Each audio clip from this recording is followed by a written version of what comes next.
നമ്മളിനി പോകുന്നത് എറണാകുളം തൃക്കാക്കരയിലേക്കാണ്. കോടികൾ മുടക്കിയാണ് അവിടെ ഷോപ്പിംഗ് കോംപ്ലക്സ് നിർമ്മിച്ചത്.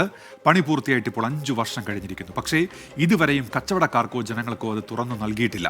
നിലവിൽ കെട്ടിടത്തിനുള്ളിലും പുറത്തും സാമൂഹ്യ വിരുദ്ധരും തെരുവ് നായ്ക്കളുമാണ് കയറിയിറങ്ങുന്നത്. പൊടിയും മാറാലയും തുരുമ്പും പിടിച്ച് ഈ കെട്ടിടം ഇങ്ങനെ അടഞ്ഞുകിടക്കാൻ തുടങ്ങിയിട്ട് വർഷങ്ങളായി. പണിതുയർത്തിയവർ തന്നെ താഴിട്ട് പൂട്ടുകയായിരുന്നു. ഓരോ വട്ടവും അധികാരികൾ വന്ന് അറ്റകുറ്റപ്പണികൾ നടത്തി ഉദ്ഘാടനം ചെയ്തു പോകുന്നു. പക്ഷേ എന്തുകൊണ്ട് കെട്ടിടം പ്രവർത്തിക്കുന്നില്ല എന്ന ചോദ്യത്തിന് മറുപടിയില്ല. തുടക്കത്തിൽ 1-2 കച്ചവടക്കാർ ഇവിടെ മുറികൾ വാടകയ്ക്കെടുത്തിരുന്നു. എന്നാൽ വേണ്ടത്ര സൗകര്യങ്ങൾ ഒരുക്കിക്കൊടുക്കാത്തതിനാൽ മുനിസിപ്പാലിറ്റിയോട് മല്ലിട്ട് അവരും പടിയിറങ്ങി.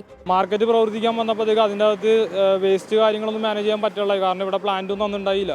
വെറുതെ ഒരു പണി തീരാത്ത ബിൽഡിംഗ് തന്നു വിട്ടേക്കണ്. 2015 നിർമ്മാണം ആരംഭിച്ചതാണ്. 2020 പണി പൂർത്തിയായി. നിർമ്മാണ ചെലവ് 4 കോടി രൂപയായിരുന്നു. പല ഭരണസമിതികൾ മാറി മാറി വന്നു.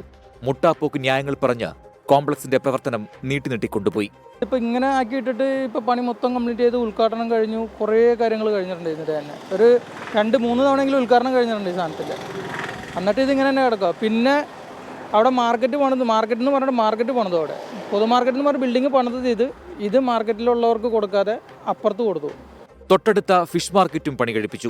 കടുത്ത പ്രതിഷേധങ്ങളെ തുടർന്നാണ് ഫിഷ് മാർക്കറ്റ് മാത്രം തുറന്നുകൊടുത്തത്. അതും കോംപ്ലക്സിനോട് ചേർന്ന പൊതുമാർക്കറ്റിന്റെ അകത്തല്ല, പുറത്ത്.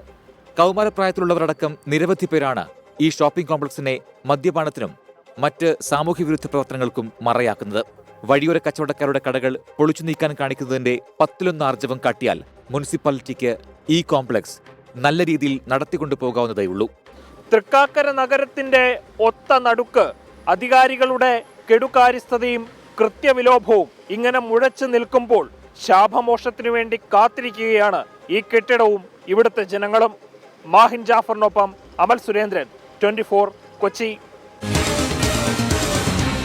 പൊതുജനം കഴുതയല്ല സാർ.